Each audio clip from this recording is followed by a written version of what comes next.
We choose u and dv dx. So which one shall we choose for u? Yeah, exponentials last, right? So let's choose x as our u, dv over dx as our e to the power of x. So what's du over dx? Just 1, right? So actually du is equals to dx. This is the IB shortcut that you can use. Once again, let's integrate v. We just get back that, right? So dv is e to the power of x dx as well, because you can move this one there, right? Yeah. So let's look at the formula. Let's just copy it. This was our ux. dv is e to the power of x dx equals uv, which is just x ex, minus integrate v du, which is just dx, right? So the left-hand side matches our question.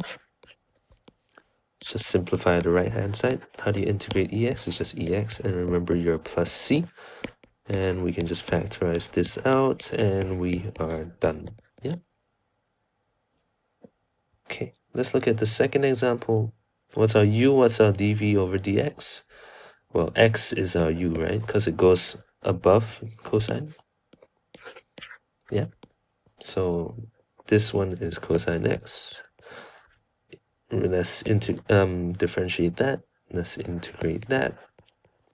So du is dx again, and in this case dv is cosine x dx. Okay, so let's write down our equation. What's our u? X. What's our dv? Cosine x dx equals to, what's our uv? X sine x minus, right, integrate sine x, which is our v, with respect to du, which is our dx. So we have this x sine x. How do you integrate sine x? Yeah, negative cosine, right? So it's cosine x plus sine, and yeah, we are done.